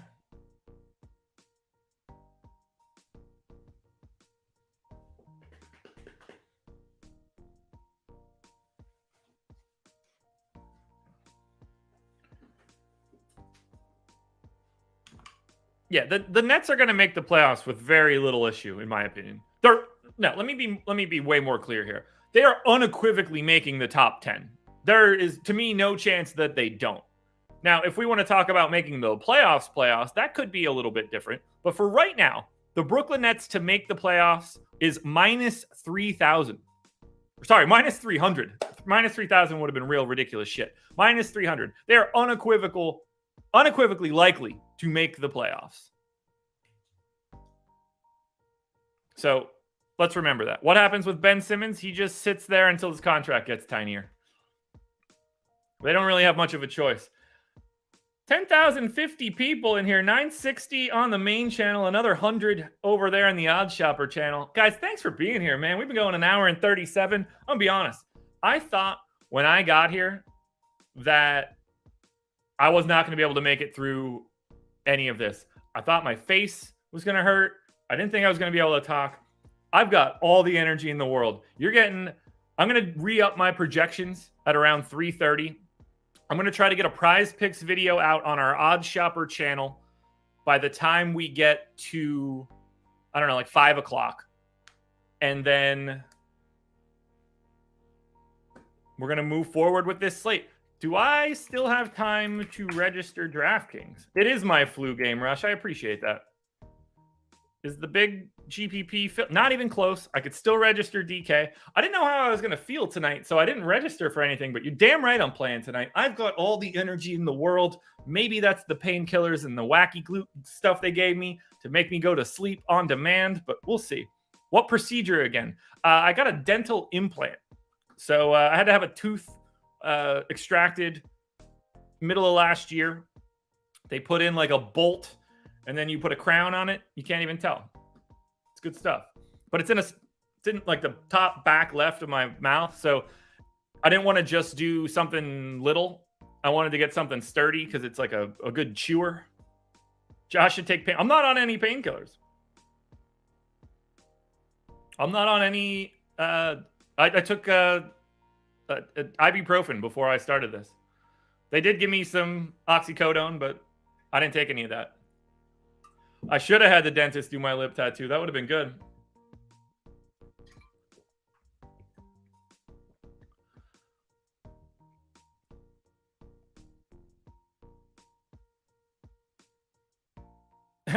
Cheyenne, no, I never have any issue getting to 7 o'clock, but the 10 o'clock not swapping off of something that happens could very easily be a thing for me. All right, we're at 3 o'clock. So now we just got to wait. See if anything else trickles in.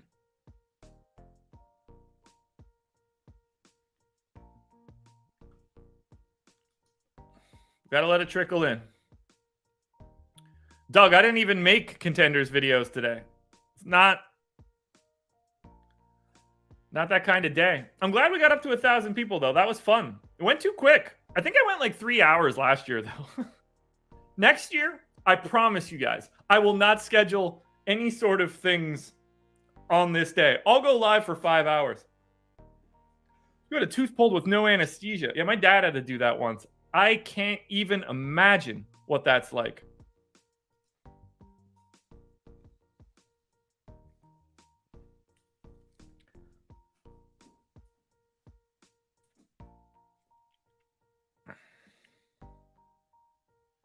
This is gonna be a fun one, folks. I'm waiting here now to see anything else coming in.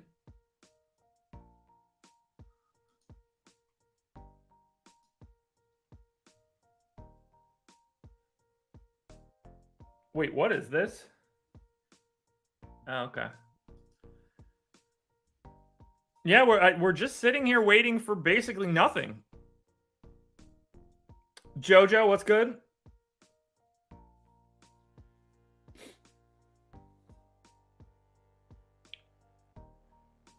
Curtis, I'm a big fan of the Warriors once they get to the playoffs, man. They are They're a really, really good, like their actual starting lineup is really good. Look, we got to remember, it's something that I've shared before. But I guess I could do that again. Am I surprised the Jazz didn't make any more moves? Appreciate the super chat here from Teddy. No, not really. Like, they didn't have too much else to have to worry about. I think they're trying to keep Clarkson. So they didn't really have a ton more bodies that they really needed to get off of. So I know I've talked about this before, but if you ever want to think about what teams are actually good and what you're going to see for the most part in the playoffs, looking at the plus minus of like main lineups to me is a very, very good indicator. For example, Curry, Thompson, Wiggins, Draymond Green, and Looney have played 705 possessions together. They are plus 22 per 100 possessions. They are basically the best five-man lineup that exists in the league that plays together a lot. And that's scary when you get to the playoffs. Denver's not too far behind. Murray, KCP, Bruce Brown, Aaron Gordon, and Jokic, plus 10.5. You can do that with Michael Porter Jr. in the Bruce Brown place, plus 15. So they have a six-man rotation there that is ultra, ultra elite. And that's what matters most here. These are the things we need to know. This is how you know some teams stink. This is how you know Portland is going nowhere. This is something that I want people to really understand. This is why if I'm the Portland Trailblazers this year, I'm selling on Jeremy Grant, or I'm trying to move Anthony Simons, because they've played 1,100 possessions with Dame, Simons, Josh Hart, Jeremy Grant, and Nurk, and they're neutral. That is not good enough. They are miles behind where they would need to be. There is no need to keep that together. You either get off of Yusuf Nurkic, who is a shell of his former self since he broke his leg, or you turn Anthony Simons and Jeremy Grant into something that you can do. But if you're going to do this fake thing where you're going to try to be relevant because you have Damian Lillard, you're making a gigantic mistake, because this roster is not good enough. You know what other roster is not good enough? Ayo Dosunmu, Zach LaVine, DeMar DeRozan, Patrick Williams, and Nikola Vucevic. 11,000 possessions. They're just like Portland, plus 2.7. You are hanging on to mediocrity for no reason whatsoever. Take the things that are still valuable, that are not going to be valuable when you finally become good. Take DeMar DeRozan and turn him into assets for the future, because your present is awful. Awful. You are not doing yourself any favors if you are a 500 team.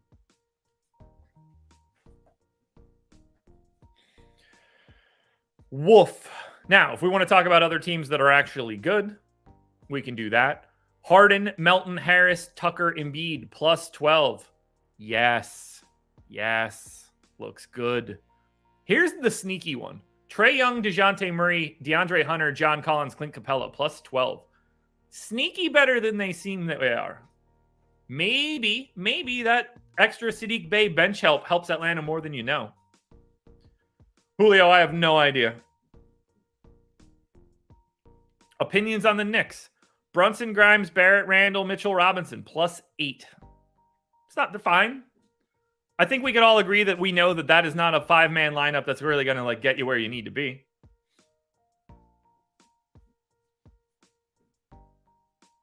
I think Chicago fell asleep at the wheel today and made gigantic mistakes. Doesn't make a ton of sense to me. 26 and 28, and they didn't make a single move. They did dick all. They're just going to sit around and be shitty and not improve their team. It's so stupid. It's incompetence, really. It's incompetence. There is absolutely no reason to maintain having Vooch or DeRozan on your team. What's the plan then? You're going to pay Vooch in the offseason? Great. Congratulations. You're going to pay to be 4 years ago's Orlando Magic. In what world is that valuable to you? Raptors add Jake Puddle and then nothing else. So that's another one where I think they made a pretty gigantic mistake. Van Vliet, Trent, Anunoby, Scotty Barnes, Pascal Siakam. 731 possessions, plus 2.8. Why are you sitting on that, Masai Ujiri?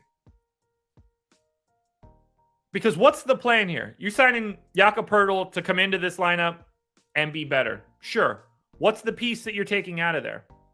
Because if you're willing to remove one of those guys from your starting lineup, whether that's, I mean, you assume that it's Gary Trent, but I don't know.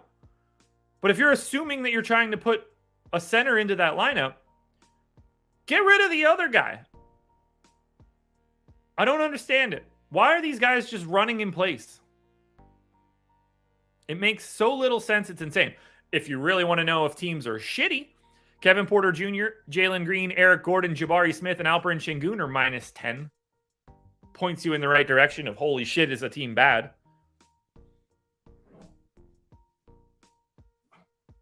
What is happening right now in chat? Jaylen Brown. What is this Jaylen Brown Middleton thing? What am I missing here?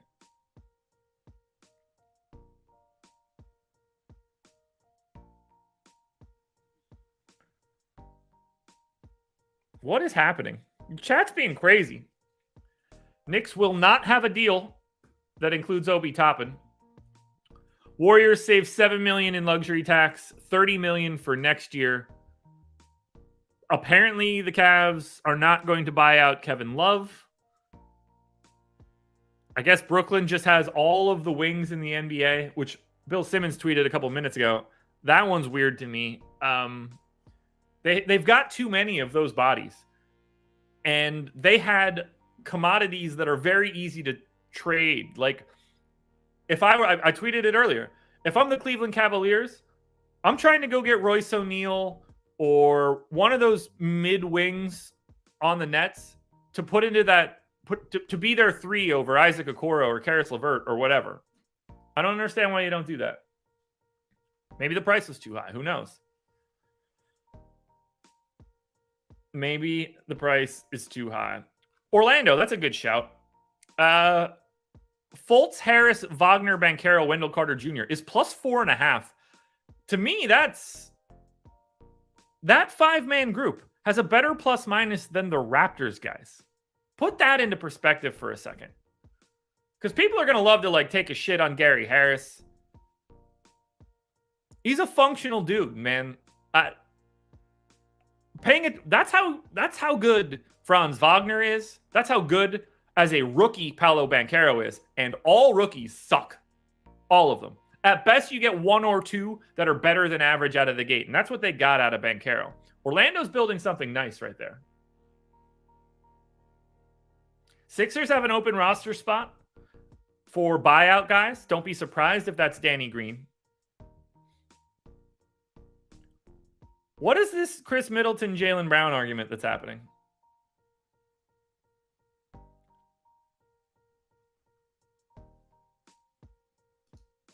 Now, I will say this. Chris Middleton was better than Jaylen Brown, but that is not the case any longer.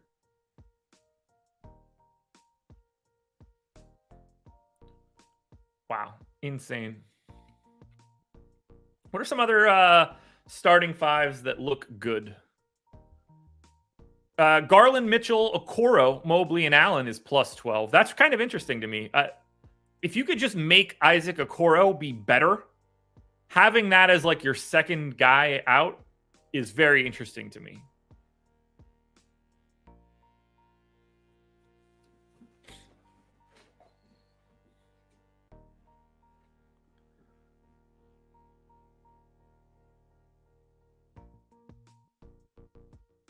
Grizzlies still have the best depth in the league. I would say that would be the Boston Celtics. Shit, it might be the Lakers at this point. Other teams that should blow it up. Kyle Lowry, Tyler Hero, Caleb Martin, Jimmy Butler, Bam Adebayo, plus 4. Not going to get it done. And I got a sneaky suspicion that Kyle Lowry is the reason that that's the case. Other teams that I think could have been interesting for today. Well, let's do it like this. So we know that the Celtics are exceptional. They are the leaders for the title. And we're not surprised by that. Boston's starting lineup is really good. Like, we don't have, they're plus 13. We know that that's a good one. We know that the Bucks are good. We don't know what the lineups look like for the Suns yet. I already outlined that the Nuggets are fantastic with their 2 alternative 5-man rotations. Let's see. What do the Clippers look like? Because they probably don't have anybody that's played a shit ton. All right, Reggie Jackson, Paul George, Kawhi Leonard, Marcus Morris, and Zubats were plus 5.8. That's the lineup they've used the most. They just haven't used lineups enough. Plus 8.5 for Man, George, Leonard, Morris, Zubats.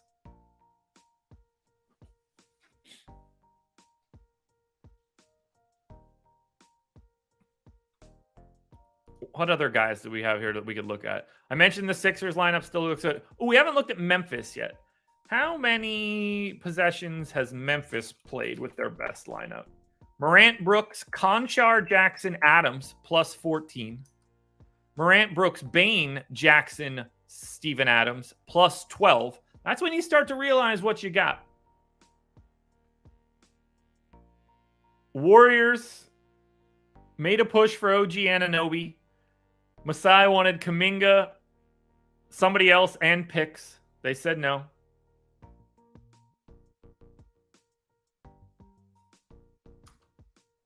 Memphis is good, man. I don't know who's going to take John Wall, but I think we should definitely not care. Yeah, the Heat not being able to get off of Duncan Robinson and Kyle Lowry is kind of a bummer for them. What about Sacramento? So they have played the most possessions of anybody so far this season. Fox, Herter, Barnes, Murray, Sabonis. Plus 7 overall, which is good. Offense is good. Defense is average. But the problem here is that Domantas Sabonis' defense is not average in the playoffs. There is an upper bound to what the Sacramento Kings can be with Domantas Sabonis as your center. And they are obviously good. And that is a very talented starting 5. They've been incredibly lucky from a health perspective this year. They are also very live to tumble out of the playoffs. And I know that probably sounds ridiculous at 31-23, but they are very live to tumble now. They are plus 440 to win the Pacific Division. The Suns are the overwhelming favorite. They're also behind the Clippers. The Warriors are... If the Warriors still had Steph, it'd be interesting. But to sum up the Sacramento Kings, it's the best they've been in ages. But they are going to... I'll say this. Whatever team plays them in the playoffs is going to be very, very happy that they played them in the playoffs. Because they're going to get just destroyed defensively.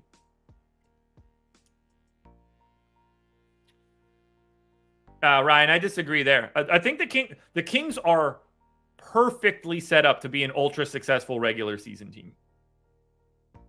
Sabonis raises your floor like that in the regular season. He's the perfect. If you want to try to make the playoffs, he's one of the best guys that you could have in the league. But you're not going to go anywhere with him, is my opinion. Well, guys, I think we're done here. I really think we're done here. I don't know if I have anything else to touch on.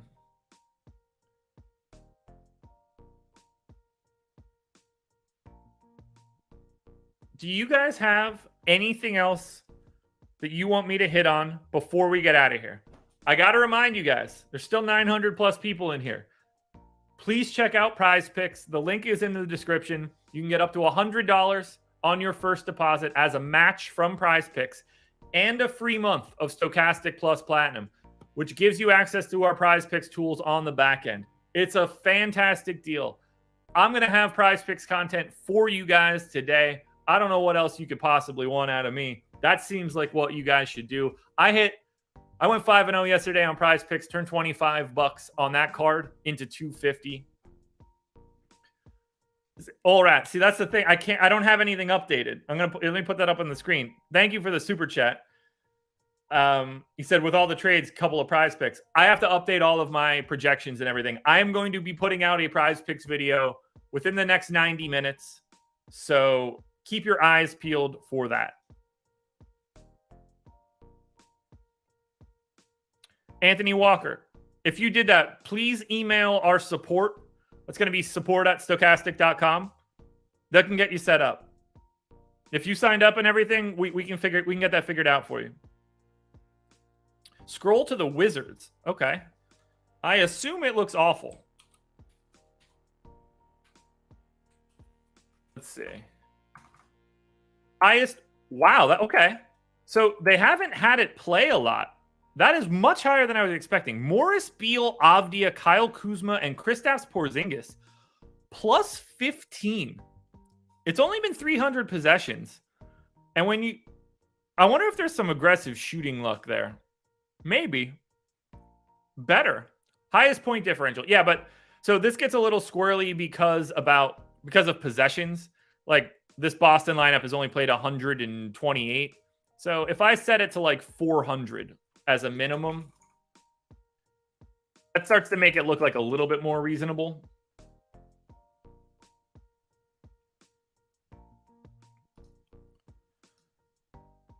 Over 400, the best lineup is Gold. This is where you start to see like real starting lineups. Golden State, Denver, D'Angelo Russell, Anthony Edwards, McDaniels, Kyle Anderson, Rudy Gobert in 518 minutes is a crisp plus 14. That lineup's dead now.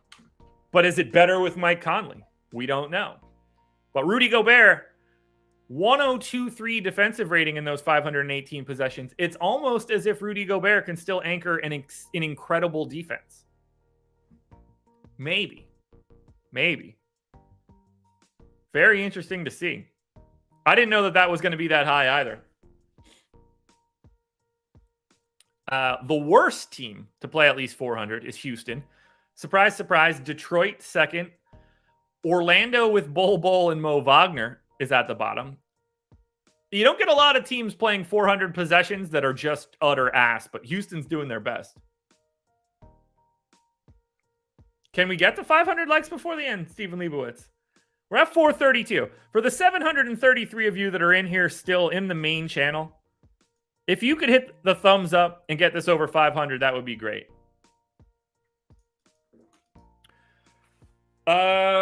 Anthony, I don't know if I'm the right guy to answer things about RJ Barrett because that guy screws me over in DFS over and over again.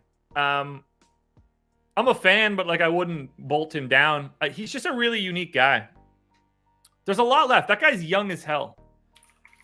He's like sneaky you. For this being his fourth year, he's only 22 and a half years old. If he can find his three-point shot, he could be interesting. He's a guy that doesn't do anything great, and he really needs to find something to like raise his average somehow. Well, folks, I think I'm going to pack it in there. We have a show coming up after this, 3:30 Eastern time. So in 8 minutes from me getting out of here, on this main channel, not on the OddsShopper channel, I believe, on this main channel, you are going to get a show. Now, I got to let you guys know, I am not on Live Before Lock. I'm not on the deeper dive or anything tonight. I'm going to try to get some content out for you guys shortly. I believe you have a No House Advantage show coming up next. Let me double check that. I want to make sure I'm telling everybody what you got going on. Graphics. You've got the No House Advantage NBA strategy show coming up at 3:30. Deeper dive's going to be at 5. Adam and I assume Laffy, you'll probably get Eric and Greg. They're going to have the ability to break down everything for you guys. Everything that you could possibly want to know for the rest of tonight's slate. They're going to break it down for 2 hours for you guys. Doesn't look like we're going to have any more deals coming in Thank you guys for joining me. We got 2 hours in. I had an absolute blast doing this.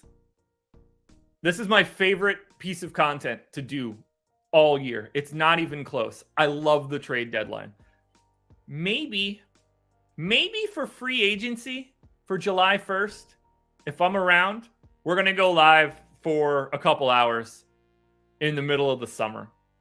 But I appreciate having you guys here. This was so much fun. I'm glad I felt good enough to be able to do it. Do me a favor, hit the thumbs up on your way out the door. Please sign up at Prize Picks if you can. Have a good night. Make sure you're watching our content for the rest of the night because it's going to be a wild NBA slate. I love you guys. I'm out of here. Peace.